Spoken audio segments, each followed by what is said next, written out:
Scene হ্যাঁ র সাহারি বা সাহরুন, রি বলা যেতে পারে, রিন বলা যেতে পারে, রুনও বলা যেতে পারে। এটা এমন একটা বিষয়, দেখেন সিন হ্যাঁ র শব্দ একই, যদি আপনি জবর দিয়ে যদি পড়েন সাহরু বা সাহরি, তাহলে ইনার অর্থ হয় রাতের খাবার। যে রাতে আমরা খাইতেছি সাহারির সময়, ফজরের আগে খাবার খাই, যদি আমরা সিনের উপর জবর দিয়ে বলি তাহলে সেটাই কি সাহারি, মানে রাতের খাবার। আর সিনে যদি জের দিই সেহরি বা সেহরি, আমরা সেহরি বলি না, সেহরি শব্দের আবিধানিক অর্থ হচ্ছে জাদু করা। কি করা? জাদু করা। অনেক ক্যালেন্ডারে লেখা আছে সেহরি। সেহরি মানে কি? জাদু। একই শব্দ, একই অক্ষর, শুধু একটা জবরের কারণে হয় রাতের খাবার, শুধুমাত্র একটা জেরের কারণে হয় জাদু, জাদুতে পরিণত হয়েছে। অথচ আমরা ইবাদত বন্দেগী করতেছি, কোরআন তেলাওয়াত করছি, কখনো আমরা লক্ষ্য করি না আমরা কোরআনে কি পাঠ করব, কিভাবে পাঠ করতে হবে। এককালে প্যানের কারণে অর্থের পরিবর্তন হয়ে যায়। আমরা যেমন পড়ি সূরাতুল কাফিরুন, কেউ যদি পড়ে লা আবুদু মা তা'বুদু, কুল ইয়া আইয়ুহাল কাফিরুন লা আবুদু মা তা'বুদু, এটা যদি পড়ে তাহলে শিরকের অন্তর্ভুক্ত হয়ে যাবে। লা আবুদু, এই যে লা রয়েছে, লা, এখানে যদি আপনি যদি একালিপ যদি টান না দিয়ে যদি লা আবুদু, অবশ্যই আমি ইবাদত করি মা তা'বুদুন, তোমরা যাদের ইবাদত করো। মক্কার কাফের মুশরিক বেঈমান তারা যার ইবাদত করে, মূর্তি পূজা, তাদের যে দেবী দেবতা রয়েছে তাদের যারা পূজা করত, এখানে যদি আপনি লায়ের জায়গার যদি টান না দিয়ে যদি বলেন লা আবুদু মা তা'বুদুন, এইভাবে যদি পড়েন তাহলে অর্থটা এটা হয় লা আবুদু, অবশ্যই আমিও ইবাদত করি, মা তা'বুদুন, তোমরা যার ইবাদত করো। শুধু লাম আলিফ যখন লা, এখানে প্রাণের ব্যবধান। এখানে রয়েছে লাম আলিফ যখন লা, এখানে যদি লা আবুদু, এর অর্থ হয় আমি ইবাদত করি না, মা তা'বুদুন, তোমরা যাদের ইবাদত করো। কথাটা বুঝেন কতটা গুরুত্বপূর্ণ। কোরআন নিয়ে তো কখনো আমরা গবেষণাই করি না। গত সময় বলেছিলাম আপনি যে সালাদটা আদায় করছেন সেটা নিজের সালাদ সঠিক হচ্ছে কিনা এটা আগে নিজে যাচাই করছেন। নিজেদের তেলাওয়াতগুলো করছি কোথায়, এইভাবে তেলাওয়াত করতে অন্তত সূরা ফাতিহা ঠিক করো, সূরা ফাতিহা অন্তত ঠিক করার চেষ্টা করো। সেগুলো আমরা করি না, মনেই করি না, কিন্তু অর্থের পরিবর্তন হয়ে যাচ্ছে। অথচ উক্ত আয়াতে রয়েছে, উক্ত সূরাতে রয়েছে, শেষের আয়াত কি লাকুম দীনুকুম ওয়ালিয়া দিন। লা আবুদু যদি আপনি যদি এ পড়েন লা আবুদু, আমি ইবাদত করি, আর লা আবুদু, আমি ইবাদত করি না। ওখানে রয়েছে লা আবুদু, আমি ইবাদত করি না। আর শেষে বলছেন লাকুম, মানে লাকুম দীনুকুম, তোমাদের দিন তোমাদের জন্য। এই যে লা মানে জন্য, লা মানে অবশ্যই, লাকুম তোমাদের, অবশ্যই, দিন তোমাদের, দিন তোমাদের, অবশ্যই তোমাদের জন্য, ওয়ালিয়া দিন আমার দিন আমার জন্য, তোমার ধর্ম তোমার, আমার ধর্ম আমার। এখানে লা রয়েছে, এই লা মানে অবশ্যই, এই লা মানে জন্য।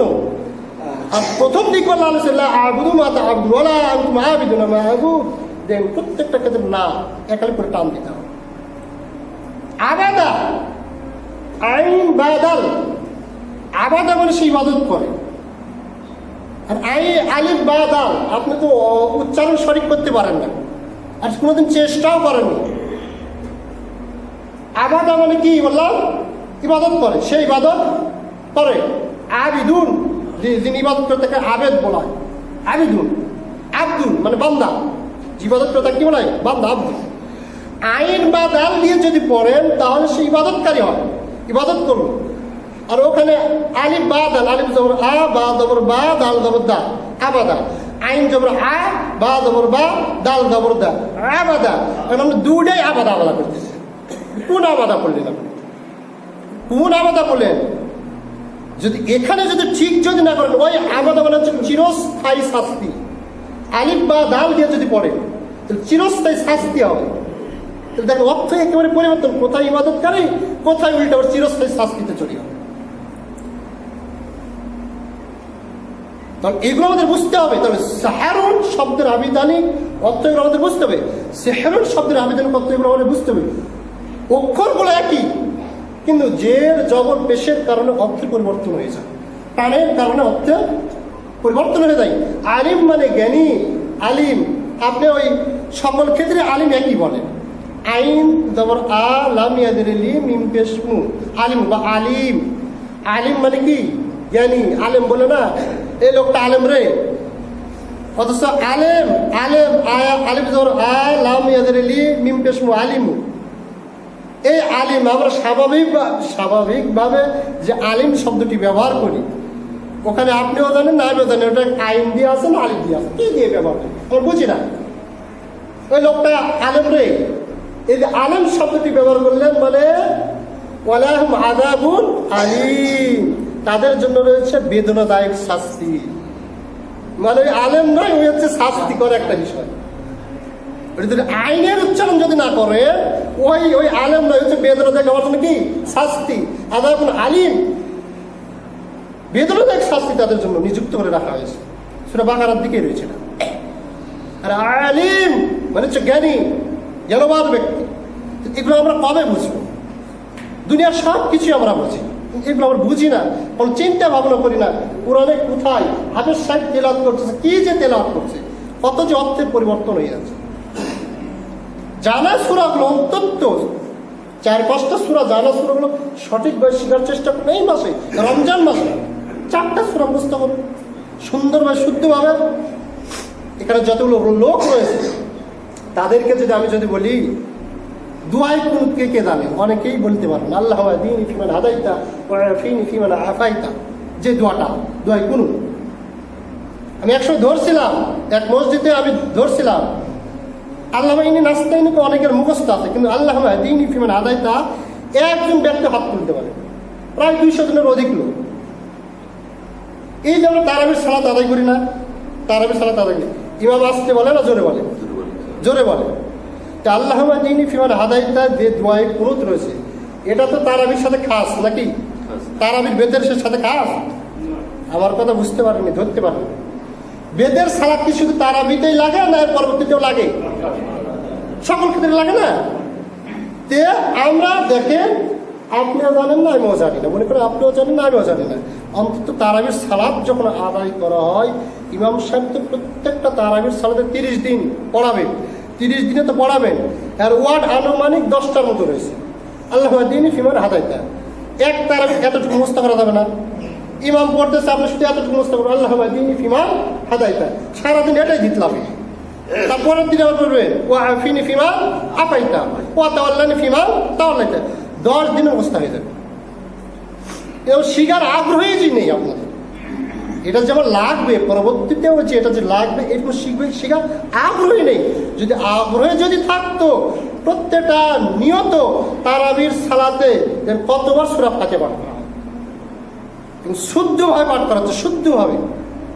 কিন্তু আপনার যে আগে এক আনা বাদু এক আনা ওই ভাই পড়ে যাচ্ছে, কেন শুদ্ধ করেন না? কখনো কোনো ইচ্ছাই জাগে না আপনার যে আমলগুলো আমাকে ঠিক করতে হবে, সূরাগুলো ঠিক করতে হবে, সূরা ফাতিহাগুলো শুদ্ধ করতে হবে, এই সমস্ত সূরাগুলো শুদ্ধ করতে হবে। এগুলো আমার কখনো চিন্তাই নেই, মাথাতেই নেই। যেগুলো ঠিক যদি না করে যদি মারা দেয়, এই আমলটা জাল হয়ে যাচ্ছে, কি হয়ে যাচ্ছে? জাল হয়ে যাচ্ছে, শুদ্ধ হচ্ছে না, সঠিক হচ্ছে না, ছিঁড়া ফাটা টাকা হয়ে যাচ্ছে। এটা নিয়ে আল্লাহর দরবারে কিভাবে কখনো চিন্তা করা করি না। সুতরাং দিনী ভাই, দিনী মুসলিম অনুরোধ করতেছি, এটা রমজান মাস, অন্তত আপনার নিজের সালাতের জন্য যতটুকু সূরা প্রয়োজন, 2টা হোক 4টা হোক, অন্তত ততটুকু সূরা বুঝে বুঝে শিখে সে অনুযায়ী পড়ুন। ইনশাল্লাহ এই সালাত আপনার আমার কাজে আসবে। আর সারাটা জীবন যদি এইভাবেই পড়েন, তারাবি মানে তাড়াতাড়ি পড়েই যাচ্ছেন, আল্লাহুম্মা হদিনি ফিমান হাদাইতা, ইমাম পড়েই যাচ্ছে, কোনোদিন আপনার এতটুকু মুখস্থ করতে পারলেন না যে আল্লাহুম্মা হদিনি ফিমান হাদাইতা ওয়া আফিনি ফিমান আফাইতা। অথচ 30টা দিন ইমামের পিছনে পড়ছে। সালাতে কি পড়লেন আপনি নিজেই জানেন। এই সালাত আল্লাহর দরবারে কিভাবে করবেন? সাহারি যে বিষয়টা রয়েছে, সাহারির সময় কি করবেন? এবার এক ছাত্র তো তিনি মুয়াজ্জিনের দায়িত্ব নিয়েছেন। দায়িত্ব নিয়ে এসে বলছেন, হুজুর সাহারির সময় কি করবো? তাই বলছে সাহারির সময় আযান দেন। তিনি যে আযান দিয়েছে, একজন ইমাম দৌড়ে চলে এসে বলছে, তুই আযান দিলু মানে আযান কুটে আছে, সাহারির সময় আযান দিলু কেন? তো তিনি তো বুঝে না, হাতে পায়ে উনি ইমাম একটা মানুষ চলে এসেছেন, আযান দিল মানে সাহারির সময় আযান তুই কে দেওয়া বলছে? আমরা মনে করছি যে ভাতই খাবার পাইছি না, যে মনে হয় যে আযান দিয়েছিল ভাত খাবার পাবো, ঘড়ির দিয়েছে সময় আছে, খেপে গেছে, মানে মারবে, এইরকম অবস্থা। ইমাম মানুষ যেমন তেমন লোক নয়। সকালবেলা উঠে চলে এসেছে, এসার পরে বলতেছেন, হুজুর আপনি তো আযান দিতে বললেন, আযান দিয়ে তো ইমামে পিঠ পেরে আসতেছে, অন্য তো নাহলে সেটা ব্যতিক্রম, ইমামে তো মারতে আসতেছে, আপনার দলিল দেন। বলছে, আমি তার কাছে দলিল দিব, কিন্তু তারও তো মসজিদ আছে, দলিল যদি কারেক্ট হয়, যদি সঠিক যদি দিতে পারি, তার মসজিদে উনি এই আযান চালু করবে কিনা আগে এটা জেনে নাও। যদি তার মসজিদে উনি যেহেতু দলিল যদি পায়, তাহলে আমাদের আমল করতে হবে না? অবশ্যই তো আমল করতে হবে। আমি কষ্ট করে তাকে দলিল দিব আর তিনি এর মধ্যে আমল করবে না, তাহলে তো দলিল দেওয়া না দেওয়া তো সোয়া, কেন দলিল দিতে চাও? তাই হলো। তারপরে রাসূল মুহাম্মদ সাল্লাল্লাহু আলাইহি ওয়াসাল্লাম সহিহ বুখারী হাদিস নম্বর 1918 নম্বর, সহিহ বুখারী 1918 নম্বর হাদিস, আয়েশা রাদিয়াল্লাহু তাআলা আনহা তিনি বলেছেন, আন্না বিলাল কানা ইউয়াজ্জিনু বিলাইলিন, বিলাল যখন বিলাইলি রাতের সময় আযান দেয় সাহারির জন্য। কিসের জন্য? সাহারির জন্য। সাহারির জন্য কে আযান দেয়? বেলাল। হাদিসটা মনে করে থাকবেন। সাহারির জন্য বেলাল যখন আযান দেয়, তারপরে ফাকাল রাসূলুল্লাহ সাল্লাল্লাহু আলাইহি ওয়াসাল্লাম, কুলু ওয়াশরাবু হাত্তা ইউয়াজ্জিনা ইবনে উম্মি মাকতুম ফাইন্নাহু লা ইউয়াজ্জিনু হাত্তা ইয়াতলু আল ফাজরি। তিনি বলেছেন, উম্মে মাকতুম আযান না দেওয়া পর্যন্ত, উম্মে মাকতুম আযান না দেওয়া পর্যন্ত, ওয়াশরাবু তোমরা খাও এবং পানাহার করো, কেননা ফজর না হওয়া পর্যন্ত সে আযান দেয়। ফজর না হওয়া পর্যন্ত সে আযান দেয় না। তাহলে সাহারির জন্য আযান কে দেন? বেলাল। আর উম্মে মাকতুম আযান দেয় ফজরের আযান। কিসের আযান? ফজরের আযান। আর এই আযানের আগ পর্যন্ত তোমরা সাহারি পানাহার করো। তাহলে সাহারির যে সময়, এই হাদিস থেকে যেটা আমরা পেলাম, সেটা হচ্ছে ফজরের সালাতের আযানের আগ পর্যন্ত সাহারির সময়টা থাকে। আর এই হাদিস থেকে পাওয়া যায় সাহারির জন্য ডাকাডাকি করা যাবে না। একটা হাদিস দেন, ভাইরা 3টা বেজে গেছে, উঠুন সাহারির জন্য রান্না বান্না করুন, একটা হাদিস দেন, একটা হাদিস দেন। আমি তো হাদিস দিলাম, হাদিস তোমার সহিহ বুখারী 1918, প্রত্যেকটা হাদিস গ্রন্থ আছে, বুখারী, মুসলিম, আবু দাউদ, নাসাই, তিরমিজি, প্রত্যেকটা হাদিস গ্রন্থে হাদিসটা পাবেন, মেশকাতে পাবেন। তো আমি তো হাদিস থেকে দলিল দিলাম, এর উপর আমল করতে কেন এত দ্বিধাবো? কেন এত দ্বিধাবো?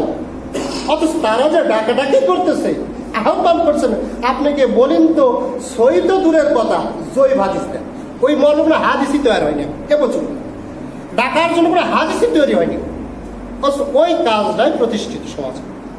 আর যখনই এটা বলা হচ্ছে, এটাই নাকি হচ্ছে জাহেলিয়া, এরাই হচ্ছে জাহেলিয়া। সুতরাং এই হাদিস থেকে যেটা আমরা পেলাম, সেটা হচ্ছে সাহারির জন্য অবশ্যই আমরা আযান দিব, আহ্বান করবো, ডাকবো, এবং সাহারির যে সময় থাকে সেটা হচ্ছে ফজরের আগ পর্যন্ত। যায়েদ ইবনে সাবিত রাদিয়াল্লাহু তাআলা আনহু তিনি বলতেছেন, রাসূল মুহাম্মদ সাল্লাল্লাহু আলাইহি ওয়াসাল্লাম এর সঙ্গে সাহারি খায়, এরপর তিনি সালাতের জন্য দাঁড়ান। রাসূল মুহাম্মদ সাল্লাল্লাহু আলাইহি ওয়াসাল্লাম এর সাথে আমরা সাহারি খাই এবং সালাতের জন্য দাঁড়াই, এবং এর মাঝে সাহারি এবং সালাতের আযানের মধ্যে যে ব্যবধান ছিল, সেই ব্যবধান হচ্ছে 50 আয়াত পরিমাণ। 50টি আয়াত তেলাওয়াত করতে যে পরিমাণ সময় লাগে, এই পরিমাণ সময়ের ব্যবধান ছিল। মানে হাদিসটা বুঝেন, আমি আর খাওয়া যখন শেষ হয়ে গেছে, খাওয়া যখন শেষ, তারপরে তিনি যে আযান দিবে, এই যে মাঝখানের ব্যবধান ছিল 50 আয়াত পরিমাণ। এটা হচ্ছে আউয়াল ওয়াক্ত মনে করেন। এটা কি ওয়াক্ত? আউয়াল ওয়াক্ত। যেমন মনে করেন জোহরের সালাত 11:45 থেকে শুরু, আউয়াল ওয়াক্ত। এটা আসরের আগ পর্যন্ত কিন্তু, তাই না? আসরের সালাত 3টা মনে করেন 15 থেকে শুরু, একেবারে সন্ধ্যার আগ পর্যন্ত। ঠিক অনুরূপভাবে আউয়াল ওয়াক্ত সাহরি হচ্ছে এইরকম যে আপনি খাওয়া দাওয়া শেষ করে দেবেন, এরপরে যেন 50 আয়াত আপনি পড়তে পারেন, এরপরে যেন আযান দেয়। এটা হচ্ছে কি ওয়াক্ত? আউয়াল ওয়াক্ত। এখন আপনি কি অন্য সময় খেতে পারবে না? প্রখ্যাত আনাস ইবনে মালিক রাদিয়াল্লাহু তাআলা আনহু তিনি বলতেছেন যে ফাসহারু ফাইন্না ফি সুহুরিল বারাকাত, তোমরা সাহারি খাও।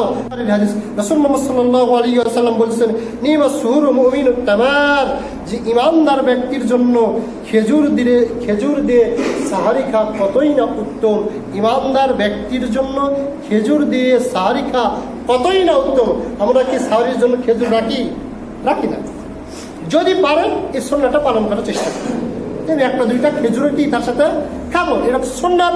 ইমানদার ব্যক্তির জন্য এটা হচ্ছে সুন্নাত। চেষ্টা করবেন এই সাহারির সময় খেজুর দ্বারা সাহারি করার। রাসূল মুহাম্মদ সাল্লাল্লাহু আলাইহি ওয়াসাল্লাম বলতেছেন এখন যখন আমরা সাহারি খাই তখন দেখা যায় আযান দিয়ে দিচ্ছে না, আযান দিচ্ছে, খাবার আছে পাত্রে, খাবার আছে। অনেকে আবার কি করে আযান দেওয়ার সাথে সাথে পাত্রটা কি করে দেয়, রেখে দেয়, আর খাওয়া যাবে না। মনে করতেন প্রথম যেটা ওটা হচ্ছে আউয়াল ওয়াক্ত। কি ওয়াক্ত? আউয়াল ওয়াক্ত। আপনি খাবেন কি পর্যন্ত? রাসূল মুহাম্মদ সাল্লাল্লাহু আলাইহি ওয়াসাল্লাম বলেন, আবু হুরায়রা রাদিয়াল্লাহু আনহু তিনি বলেন রাসূল মুহাম্মদ সাল্লাল্লাহু আলাইহি ওয়াসাল্লাম বলেছেন যখন তোমাদের কেউ ফজরের আযান শুনতে পায়, কিসের আযান?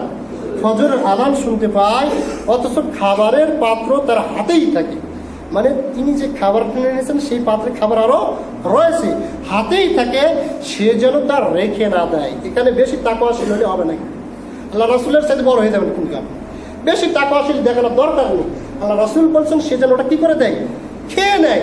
ওই পাত্রতে যতটুকু খাবারের সমস্ত কিছু খেয়ে দেয়, যতক্ষণ না তার প্রয়োজন পূরণ না হয়। প্রয়োজন পূরণ করতে যতটুকু খাওয়া প্রয়োজন ততটুকু সে খেতেই থাকবে, কোনো সমস্যা নেই। হাদিস সুনান আবু দাউদ 2350 নম্বর হাদিস। সুতরাং সাহারির খাবার আপনি খাচ্ছেন, এমন মধ্যে যদি আযান যদি দিয়ে দেয় আপনার পূর্ণ হওয়া পর্যন্ত আপনি সেটাকে পানাহার করবেন। পূর্ণ হওয়াটা কি? রাসূল মুহাম্মদ সাল্লাল্লাহু আলাইহি ওয়াসাল্লাম বলেছেন তোমরা যদি খেতেই যদি হয়, বেশি যদি খেতেই হয়, তাহলে এক ভাগ খাদ্যের জন্য পেটটাকে 3টা ভাগে ভাগ করতে হবে। কয়টা ভাগে? আপনি আনুমানিকভাবে পেটটাকে 3টা ভাগে ভাগ করেন। ভাগ করে রাসূল মুহাম্মদ সাল্লাল্লাহু আলাইহি ওয়াসাল্লাম বলেছেন এক ভাগ খাদ্য দ্বারা পরিপূর্ণ করতে হবে, আরেকটি ভাগ পানি দ্বারা পরিপূর্ণ করতে হবে, আরেকটা হচ্ছে শ্বাস প্রশ্বাস রাখার জন্য ফাঁকা রাখতে হবে। তো এটাই হচ্ছে আপনার বেশি খাওয়া, এটা হচ্ছে পূর্ণ খাওয়া। এইভাবে আপনি যদি খান ইনশাল্লাহ এই খাদ্য রাসূল মুহাম্মদ সাল্লাল্লাহু আলাইহি ওয়াসাল্লাম বলেছেন এতে বারাকাত রয়েছে। আর আপনি এমন খাওয়া খেলেন 2বার যদি টয়লেটে যান পেট আঘাত, ওই খাওয়ার কোনো মূল্যই নেই। খেয়েও ক্ষতি করলেন, আবার পরবর্তীতে কষ্ট করতে হবে। সুতরাং সুন্নাত মেনে যদি খান এতে আল্লাহ রাসূল বলছেন এতে বারাকাত রয়েছে। সুতরাং সাহারির যে নিয়মটা যেটা আমরা পেলাম সেটা হচ্ছে ফজরের আগ পর্যন্ত 50টি আয়াতের পূর্বে যদি সাহারি যদি শেষ করতে পারেন এটা আপনার আমার জন্য আউয়াল ওয়াক্ত হবে, এবং আযানের আগ পর্যন্ত আপনি খাওয়ার চেষ্টা করবেন। যদি আযান যদি দেয় তারপর আপনি খাদ্যদ্রব্য এগুলো খেতে পারেন। এই সাহারি এইভাবে আমরা আদায় করবো, এইভাবে আমরা খাবো। উল্লেখ্য যে সাহারি খাওয়া শেষ, এখন আমরা আরো অনেক কিছু খাবো। মনে করেন আজকে জুমার দিন, আমার ইশারত ভাই সভাপতি সাহেব একটা খাসি জবে করলেন বিসমিল্লাহি আল্লাহু আকবার বলে। এই খাসি জবে করা খাসির মাংস হালাল না হারাম? হালাল। কথা বুঝবে, মনোযোগ সহকারে বুঝবে, এটা একটা পয়েন্ট আছে। খাসির মাংস হালাল না হারাম? হালাল। তিনি আমাদের সকলকে দুপুরে দাও, সকলকে হালাল দ্রব্যের জন্য, মাংস খাওয়ার জন্য। মাশাআল্লাহ তার বাড়িতে গেলাম, আমরা কি খাবো? সিয়াম থাকা অবস্থায় কিন্তু বলছি, দুপুরবেলা হালাল দ্রব্য দিলেন খাওয়ার জন্য, হালাল পণ্য দিলেন খাওয়ার জন্য, মাংস দিলেন, একবার সেইভাবে রান্না করে দিলেন। দেওয়ার পরে বললেন হুজুর সাহেব আপনি খান, আমরা আছি সিয়াম অবস্থায় আছি। তখন আমরা বলছি না আমরা খাবো না, এই জন্য আমরা সিয়াম আছি। এটা যদি মাগরিবের পর দেয় খাবেন কি খাবেন না? খাবেন, বুঝলেন? তাহলে হালাল দ্রব্য, হালাল গুস্ত আমরা কিন্তু সিয়াম থাকা অবস্থা খাই না। আমরা কিন্তু সিয়াম থাকা অবস্থায় হালাল গুস্ত খাই না, কিন্তু একটা গুস্ত আমরা কিন্তু খাই। সেটা কি জানেন? আল্লাহ রাব্বুল আলামিন সূরাতুল হুজুরাত 49 নম্বর সূরা 12 নম্বর আয়াতে আল্লাহ রাব্বুল আলামিন বলছেন এক মুমিন অপর মুমিন ভাইয়ের যদি গীবত করে, এক মুসলিম অপর মুসলিম ভাইয়ের যদি গীবত করে, রাসূল মুহাম্মদ সাল্লাল্লাহু আলাইহি সাল্লাম মিরাজের রাত্রিতে গেলেন, সেখানে গিয়ে দেখতেছেন একটা লোক, তার লোকগুলো তামার লোকগুলো রয়েছে, এই তামার লোক দিয়ে এইরকম বুকগুলো ছিঁড়তেছে, এইরকম গালগুলো ছিঁড়তেছে ইত্যাদি, এইরকম ছিটাফাটা করতেছে। এইরূপ আমি থেকে রাসূল মুহাম্মদ সাল্লাল্লাহু আলাইহি ওয়াসাল্লাম বললেন যে হে জিবরাইল, এই ব্যক্তি কে? তখন আল্লাহ রাসূল মুহাম্মদ সাল্লাল্লাহু আলাইহি ওয়াসাল্লামকে জিবরাইল বললেন, এই ব্যক্তি হচ্ছে ওই লোক যে এই ব্যক্তি তার মুসলিম ভাইয়ের গোশত খায়। কি খায়? লাহমুন শব্দটি উল্লেখ করছে। তাহলে আমরা এই রমজান মাসে সিয়াম থাকা অবস্থায় হালাল গোশত আমরা কিন্তু দুপুরে খাচ্ছি না, কিন্তু এক মুসলিম সিয়াম থাকা অবস্থায় অপর মুসলিম ভাইয়ের গীবত করে কি করে না? গীবত করা মানে মুসলিম ভাইয়ের গোশত খাও। আপনি এইভাবে দেখেন, মুসলিমের গোশত যদি খান আপনার সিয়াম থাকবে? বুঝাতে চাচ্ছিলাম দুপুর বেলা যদি আপনি যদি গোশত যদি খান, আপনার আমার জন্য সিয়াম কি? বাতিল। সিয়াম বাতিল। তো আপনি স্বাভাবিকভাবে ওইভাবে খেলেন না, খেলেন কিভাবে? এক মুসলিম ভাই গীবত করতেছেন, সিয়াম আছেন পর নিন্দা করতেছেন, সিয়াম আছেন সারাটা দিন গীবত করতেছেন, অমুক এই তমুক সেই ইত্যাদি ইত্যাদি বলছেন। তার মানে আপনি ওই মুসলিম ভাইয়ের গোশত হালাল না হারাম? হারাম। মানুষের গোশত হারাম না হালাল না হারাম? হারাম। তাও শুধু তাই না, মৃত ভাইয়ের গোশত, মরা ভাইয়ের গোশত খাচ্ছে। এদিনই ভাই, এই মুসল্লি, আপনাকে বুঝাতে হয়তো পারিনি, সিয়াম হচ্ছে বিরত থাকা। সিয়াম হচ্ছে বিরত থাকা, সব ধরনের খাবার হতে বিরত থাকা, সব ধরনের গীবত হতে বিরত থাকা, সব ধরনের পাপ কাজ হতে বিরত থাকা। রাসূল মুহাম্মদ সাল্লাল্লাহু আলাইহি ওয়াসাল্লাম বলতেছেন, যেই ব্যক্তি মিথ্যা পরিহার করতে পারলো না এবং এর উপর আমল করা হতে বেশি থাকতে পারলো না, তার না খেয়ে থাকা আল্লাহর কোনো প্রয়োজন নেই, কোনো প্রয়োজন নেই। শুধু না খেয়ে থাকাই হবে। গীবত করার কারণে সে মৃত ভাইয়ের গোশত খাওয়া খেলে কি হবে? সিয়াম বাতিল। খাবার খেলে যেরকম সিয়াম বাতিল, আপনি যদি গীবত যদি করেন আপনার সিয়াম বাতিল হবে। অথচ রমজান মাস আসলে আমরা গীবতে সবসময় গীবতে পরিপূর্ণ, আমরা এর গীবত করি, ওর গীবত করি। লাভ কি? ওই যেই লোক মাথার চুল হাসড়ে, যেই লোক নিজের অঙ্গ প্রত্যঙ্গ কেটে ফেলে দিতেছে, এদেরকে আমরা পাগল বলি না? পাগল বলি। সে কিছু বুঝে না। কালকে কিয়ামতের দিন রাসূল মুহাম্মদ সাল্লাল্লাহু আলাইহি ওয়াসাল্লাম মেরাজের রাত্রিতে দেখলেন তার নিজের নখ দিয়ে নিজের চামড়াগুলো তুলে ফেলে দিচ্ছে, মুখগুলো খামছে তুলে ফেলে দিচ্ছে। তার মানে কি? পাগল। কিয়ামতের দিনে নেই বুঝবে যে আমি পরে নিন্দা করে আমার কি লাভ? আমি তো আসলেই পাগল ছিলাম। ওর কবর আমি যাবো না, অমুক হাজির বেটা নামাজ পড়া না, তাতে আমার কি লাভ? কেন গীবত করি? অমুক বিড়ি খাচ্ছে, অমুক এই করছে সেই করতেছে, অথচ গীবত এটা করছে সেটা করতেছে, কেন গীবত করছিস না? এই গীবত পরিহার করতে হবে রমজান মাসে। রাসূল মুহাম্মদ সাল্লাল্লাহু আলাইহি ওয়াসাল্লাম বলছেন, কোনো ব্যক্তি যদি ঝগড়া করতে লিপ্ত হয়, ঝগড়া করতে আসো তোমার সাথে ঝগড়া করবো, আসো তোমার সাথে আমি এই করবো, লুডু খেলবো ইত্যাদি এইরকম করে, রাসূল মুহাম্মদ সাল্লাল্লাহু আলাইহি ওয়াসাল্লাম বলেন সে যেন বলে ইন্নী সাঈমুন, আমি সিয়ামদার। আমি তোমার সাথে ঝগড়া করবো না, আমি তোমার সাথে ঝগড়া করবো না, আমি তোমার সাথে গন্ডগোল করবো না, আমি তোমার সাথে মারামারি করবো না। সিয়ামদার ব্যক্তি সে সিয়াম থাকবে, আবার ঝগড়া করবে, বুঝতে হবে ওই ব্যক্তি সিয়ামদার নয়। সিয়ামদার ব্যক্তি সিয়াম থাকবে আর মিথ্যা কথা বলবে, বুঝতে হবে ওই ব্যক্তি সিয়ামদার নয়। সিয়ামদার ব্যক্তি সিয়াম থাকবে আবার গীবত করবে, বুঝতে হবে ওই ব্যক্তি সিয়ামদার নয়। রাসূল মুহাম্মদ সাল্লাল্লাহু আলাইহি ওয়াসাল্লাম বলছেন, আল্লাহ বলছেন ওর না খেয়ে থাকা হচ্ছে এই সিয়াম আল্লাহ তাআলা কবুল হবে, কোনোই প্রয়োজন। সুতরাং সিয়াম থাকা অবস্থায় সর্ব অবস্থায় সব ধরনের পাপ কাজ হতে বিরত থাকার নামটাই হচ্ছে সিয়াম। সিয়ামের যে আরেকটি যে বিষয় সেটা হচ্ছে, দেখেন আমাদের ভিতরে অনেকে ইফতার মাহফিল করে, আলহামদুলিল্লাহ খুবই ভালো কাজ, খুবই ভালো কাজ। কেননা কাল কিয়ামতের দিন সর্বপ্রথম হাদিসটা বুঝবেন, এটা হচ্ছে মেড ইন এই জুমার খুতবার হাদিস মনে করেন। সেটা হচ্ছে কি, কাল কিয়ামতের দিন সর্বপ্রথম ইফতার মাহফিলের বিচার করা হবে বা ইফতার মাহফিলের হিসাব নেওয়া হবে। যার কারণেই দেখা যায় আমার এক ব্যক্তি নামাজ পড়ে না, তার দাদা তার ছেলে নামাজ পড়ে, তার লাতিপতি কেউ নামাজ পড়ে না, বেনামাজ কেউ নামাজ পড়ে না, সিয়াম মাসাল্লাহ থাকে না, দিনে দুপুরে বিড়ি খায়। ওই ব্যক্তি করেছে প্রায় 1000 লোকের ইফতার মাহফিল। কি মাহফিল? নামাজও পড়ে না, সিয়ামও পালন করে না, কিন্তু মাহফিল করছে কিসে? ইফতার মাহফিল। তাহলে ওদের ধারণায় মনে হয় এটা যদি করি তাহলে কালকে আমাদের কি পেয়ে যাবো? নাজাত পেয়ে যাবো, এটাই তো ধারণা। আমার দাদা এসে বলছে ওর মতো লোক যদি ইফতার করাতে পারে আমরা কিছু পারবো না, আমার ঘাড়ের উপরে গেল না, দাদা তোর টাকা পয়সা নাই করাতে পারবো না, আবার সে বলছে তুই ইফতার মাহফিল কর, ওই যদি করাতে পারে তুই কিছু পারবো না। দেখেন, তাই আমি বললাম যে আমার স্বাভাবিক যে ভাষা সেইভাবে কথা বলতেছি। তখন আমি বললাম যে ওরা সিয়াম পালন করে, তো না সিয়াম পালন করে না, দিনে দুপুরে খাই। তো ওরা তো ইফতার করাবি, আমরা সিয়াম পালন করি, আমার ইফতার করার দরকার আছে? ওরা সিয়াম করতেছে, সিয়াম পালন করছে, ওরা করে না, তারপরে ইফতার করা আমাদের সবই নিয়ে নিন, এই জন্য তিনি করাচ্ছেন। দিনে ভাই দিনে উসুল আমি সেটা বোঝাতে চাচ্ছিলাম, সেটা হচ্ছে দেখেন আমাদের যে কি ধারণা, আমাদের মাথায় যে কি যে ঢুকেছে। ইফতার মাহফিল তিনি করতেন, তিনি নামাজ আদায় করে না, 5 ওয়াক্ত সালাত আদায় করে না। রাসূল মুহাম্মদ সাল্লাল্লাহু আলাইহি সাল্লাম বলছেন কাল কিয়ামতের দিন সর্বপ্রথম আমলের দিক হতে যে আমলের হিসাব দিতে হবে সেটা হচ্ছে কি? সালাত। সেটা কি? নামাজ। সর্বপ্রথম আগে হিসাব দিতে হবে কিসের? নামাজে না সিয়ামে? ইফতার মাহফিলে ছিল না, কোন ইবাদতের নয়, আগে সালাতের হিসাব দেয়। তাহলে যেই লোক 5 ওয়াক্ত সালাত আদায় করে না, ইফতার মাহফিল করালো, ওই ব্যক্তির আমলকে আল্লাহ দরবারে কবুল হবে? সালাতের আমল আগে টিকাতে হবে। সালাতের আমল যদি টিকাতে পারেন তাহলে সিয়ামের আমল টিকবে।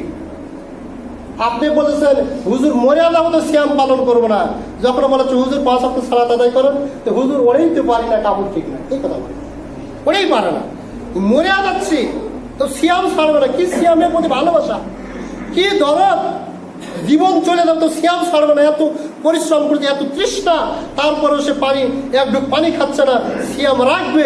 কিন্তু যখন বলা হচ্ছে যে 5 ওয়াক্ত সালাত আদায় করুন, তখন বলছে হুজুর এই জায়গায় তো সমস্যা, লঙ্গি ঠিক নাই, এই জায়গায় না লঙ্গি ঠিক থাকে। কাল কিয়ামতের দিনে সিয়ামের সব পাবেন না যদি সালাতের আমল যদি না থাকে। কাল কিয়ামতের দিন ইফতার মাহফিলের সব পাবেন না যদি আপনার সালাতের আমল যদি না থাকে। কাল কিয়ামতের দিন কদরের সালাত, তারাবির সালাত, যা কিছু আদায় করতেছেন, পৃথিবীর যত আমল করেছেন, রাসূল মুহাম্মদ সাল্লাল্লাহু আলাইহি ওয়াসাল্লাম বলছেন তার সালাতের আমল যদি টিকে, বাদ বাকি সমস্ত আমল টিকে যাবে। যদি তার সালাতের আমল যদি না টিকে, সমস্ত আমল নষ্ট হয়ে যাবে, বাতিল হিসেবে গণ্য হবে। এখন আপনার আবার কি প্রয়োজন? রমজান মাসে আগে সিয়ামের ট্রেনিং দিবেন না সালাতের ট্রেনিং? সালাতের ট্রেনিং দিতে হবে। সিয়াম আপনি করতে পারলেন না, বিনিময়ে কাজা রয়েছে, কাফারা রয়েছে। সারাটা দিন আজকে অসুস্থ হয়েছেন, পুরো 1 মাস সিয়াম পালন করতে পারবেন, পরবর্তীতে যে কোনো সময় আপনি আদায় করতে পারবেন। কিন্তু পুরো 1 মাস যদি সালাত আদায় যদি না করেন রমজান মাসে, পরবর্তীতে আদায় করার কোনো অপশন আছে? কোনো অপশন। কতটা গুরুত্ব সালাতে, তো সিয়ামের জন্য আমরা গুরুত্ব দিই, সালাতের জন্য গুরুত্ব দিই না। ইফতার মাহফিলের জন্য গুরুত্ব দিই, কিন্তু সালাতের জন্য গুরুত্ব দিই না। আল্লাহ রাব্বুল আলামিন বোঝার তৌফিক দান করুন সকলে, আল্লাহ আমিন। তাহলে সিয়াম সব ধরনের আল্লাহর যেগুলো আদেশ রয়েছে সমস্ত আদেশ পালন করার নাম হচ্ছে সিয়াম। আর সব ধরনের আল্লাহ রাব্বুল আলামিন যেগুলো নিষেধ করছেন সমস্ত নিষিদ্ধ বস্তু হতে বিরত থাকার নাম হচ্ছে কি? সিয়াম। আদেশগুলো পালন, নিষেধগুলো হতে বিরত থাকার নাম হচ্ছে সিয়াম। একটা যদি কম বেশি যদি করেন, সিয়াম আল্লাহর দরবারে কবুল হবে না। এক ভাই ইফতার করার পরে হাতে সিগারেট নিয়ে মুখে নিয়ে বলতেছে, আমার যেগুলো দেখার কথা সেগুলো বলছি, মুখে নিয়ে বলছেন আমি জীবনে কোনোদিন হারাম টাকার কিছু খাই। তিনি বলতেছেন, আমি দেখতেছি ইফতার করার পরে হাতে সিগারেটটা মুখে দিয়ে বলছেন আমি জীবনে কোনোদিন হারাম খাই। কি খাইনি? হারাম খাইনি। খাচ্ছে কি? সিগারেট। মানে অদৃষ্টিকোণ থেকে হারাম বলতে শুরু, অদৃষ্টিকোণ থেকে হারাম বলতে অন্যের টাকা মেরে খাওয়া। তিনি যেটা খাচ্ছেন ওটা অদৃষ্টিতে হালাল বলছে, বৈধ। যারা জাদ্দা দিয়ে পানতে তাদের অবস্থাও তা, সেহরি খাওয়ার পরে মুখের ভিতর লাগিয়ে দেওয়া, একবার সকাল পর্যন্ত খাচ্ছে, মুখের ভিতর লাগিয়ে দিয়ে সকাল পর্যন্ত। সুতরাং হারাম দ্রব্য যদি ভক্ষণ করেন সিয়াম আল্লাহ কবুল হবে। এই জন্য কথাটা বলি, সালাত আদায় করবেন তো অপরাধী। অপরদিকে যদি আপনি বিড়ি সিগারেট ছাড়তে যদি না পারেন, ইফতার করে বিড়ি খেলেন, সাহারি করার পরে বিড়ি খেলেন, মানে এগুলো হালাল না হারাম? হারাম। ইন্নাল্লাহ তাইয়্যিব লা ইয়াকবালু তাইয়্যিবান। নিশ্চয় আল্লাহ পবিত্র ব্যতীত কোনো কিছু আল্লাহ রাব্বুল আলামিন কবুল করেন না। এই হারাম যতদিন পর্যন্ত ছাড়তে না পারবেন ততদিন পর্যন্ত সিয়ামের আমল আল্লাহর দরবারে কবুল হবে। বাধা হয়ে থাকবে, বাধা দিবে, ওই বিড়ি ওই সিগারেট বাধা দিবে, হারাম দ্রব্য বাধা দিবে। যতদিন পর্যন্ত তওবা না করতে পারবেন যে আল্লাহ তওবা করছি কিয়ামত পর্যন্ত, মৃত্যু পর্যন্ত আর কোনোদিন বিড়ি খাবো না, এই কথা বলে তওবার প্রতি যদি অটল যদি থাকতে পারেন, তখন ওই আমল আল্লাহর দরবারে চলে যাবে। এই যে আমরা যানজট বুঝি না, যানজট, এই যে খাদ্যদ্রব্য হারাম হওয়ার কারণে যানজটের ভিতরে আছে আপনার আমল, আল্লাহ দরবারে বুঝতে দিচ্ছে না খাদ্যদ্রব্য হারাম হওয়ার কারণে। যখন যানজট কেটে যায় তখন আমরা চলে যায় না, যখন খাদ্যদ্রব্য আল্লাহর নিকট খাঁটি তওবা যখন আপনি করতে পারবেন, তওবার মতো তওবা যদি আমরা পারি, তখন আল্লাহর দরবারে ওই আমল উঠবে। সুতরাং হে দিনী ভাই, হে দিন মুসলিম, অনুরোধ করতেছি যারা বিড়িখোর রয়েছে, বেশিরভাগ লোকে গুলখুর, বেশিরভাগ লোকে জাদ্দাখুর। তাই অনুরোধ করছি সিয়ামের মাসে আল্লাহ নিকট তওবা করুন, আল্লাহ আমি এই যাবৎ যা কিছু করেছি আল্লাহ এই কাজ কখনো করবো না। বিড়ি খেয়ে খেয়ে আপনার ওখানে ছবি সহ দেওয়া রয়েছে, এই রোগ হয়, ক্যান্সার হয়, এটা ছবি সহ দেওয়া রয়েছে। আল্লাহ রাব্বুল আলামিন বলতেছেন ওয়া মান ইয়াফআল যালিকা উদওয়ানা ওয়া যুলমান ফাসাউফা নুসলিহি নারান ওয়া কানা যালিকা আলাল্লাহি ইয়াসিরা। সূরাতুন নিসার 29 নম্বর আয়াত। আল্লাহ তাআলা বলছেন ওয়া মান ইয়াফআল যালিকা উদওয়ানা ওয়া যুলমান, যে ব্যক্তি জেনে শুনে জুলুম করে অত্যাচার করে এই কাজগুলো করবে, বিড়ি সিগারেট খাবে। বিড়ি সিগারেট খাচ্ছেন জেনে শুনে নয়, ধূমপান বিষপান জেনে শুনে, ধূমপান স্ট্রোক হয়, ধূমপান ক্যান্সারের কারণ, ফুসফুসের রোগ হয় ইত্যাদি জেনে শুনে। মাই ইয়াফআল যালিকা উদওয়ানা ওয়া যুলমান, জানার পরে জুলুম করে এটা খাচ্ছেন আপনি, আপনার শরীরের ভিতরে জুলুম, কিন্তু জেনে শুনে বিষ পান করলেন, এটা জুলুম নয়, জুলুম, শরীরের প্রতি জুলুম। জুলুম ফাসাউফা নুসলিহি নারান, মরার সাথে সাথে অতি শীঘ্রই নুসলিহি নারান, জাহান্নামের মধ্যে তাকে নিক্ষেপ করা হবে, আল্লাহ বলছে। ওয়া কানা যালিকা আলাল্লাহি ইয়াসিরা, আর আল্লাহর নিকট খুবই সহজ তাকে জাহান্নামের মধ্যে নিক্ষেপ করা, আল্লাহ বলছে। তাহলে এই যে অপরাধগুলো করছি, যে হারাম ভক্ষণগুলো করতেছি, সুতরাং আল্লাহ রাব্বুল আলামিন আমাদেরকে মুখের যেগুলো অপরাধ রয়েছে এগুলো হতে বিরত থাকার তৌফিক দান করুন, সকলে আল্লাহুম্মা আমিন। সিয়াম থাকা অবস্থায় গীবত হতে পরিহার করার তৌফিক দান করুন, সকলে আল্লাহুম্মা আমিন। সিয়াম থাকা অবস্থায় মিথ্যা কথা, যত ধোঁকাবাজি কথা, মানুষকে ঠকানো কথা, এগুলো পরিহার করার তৌফিক দান করুন, সকলে আল্লাহুম্মা আমিন। সিয়াম থাকা অবস্থায় মুখের যে খাবার সেটা হচ্ছে হালাল খাবেন আপনি, এটা হালাল না খেয়ে হারামগুলো আমরা খাচ্ছি, এই সমস্ত হারামগুলো বর্জন করার তৌফিক দান করুন। আপনি যদি এই হারামগুলো বর্জন করতে পারেন, একটা হাদিস বলে আমরা আলোচনা শেষ করব। রাসূল মুহাম্মদ সাল্লাল্লাহু আলাইহি ওয়াসাল্লাম বলেছেন, তোমরা দুইটা বস্তুর যদি জামিনদার হও, জিম্মাদার যদি তোমরা যদি আমাকে দিতে পারো, কয়টা বস্তু? দুইটা বস্তু। দুই সোয়ালের মধ্যবর্তী জিহ্বা, কি জিহ্বা, এই জিহ্বার জামিনদার যদি তোমরা দিতে পারো যে আমি জিহ্বা দিয়ে আর কোনোদিন বিড়ি খাবো না, আমি জিহ্বা দিয়ে আর কোনোদিন এর সাথে দ্রব্য খাবো না, আমি আর জিহ্বা দিয়ে আর কারো গীবত করবো না, আমি জিহ্বা দিয়ে কখনো মিথ্যা কথা বলবো না, এই জিহ্বা দিয়ে কাউকে ঠকাবো না, এইরকম ভাবে যে তোমরা যদি আমার নিকট ওয়াদাবদ্ধভাবে যদি জামিনদার দিতে পারো, এবং দুই পুরোর মধ্যবর্তী জায়গা লজ্জাস্থান, এটার যদি জামিনদার যদি দিতে পারো, এক জিহ্বা, দুই লজ্জাস্থান, দুইটার জামিনদার যদি দিতে পারো, আমি মুহাম্মদ সাল্লাল্লাহু আলাইহি সাল্লাম বলছি কাল কিয়ামতের দিন জান্নাতের জন্য আমি মুহাম্মদ সাল্লাল্লাহু আলাইহি সাল্লাম তোমার জন্য জামিনদার হয়ে থাকবো। সুতরাং দিনী ভাই, দিনী মুসলিম অনুরোধ করতেছি, সিয়ামের মাস একটা গুরুত্বপূর্ণ মাস, সিয়ামকে টিকাতে গেলে এগুলো লাগবে, সুতরাং এই সমস্ত পাপ বর্জন করার তৌফিক দান করুন, সকলে আল্লাহুম্মা আমিন। আর এই সিয়ামের মাস বেশি বেশি কোরআন তিলাওয়াত করবেন, এই সিয়ামের মাস নিজের আমলগুলো সংশোধন করে নেবেন, আমার কোন কোন জায়গায় ভুল রয়েছে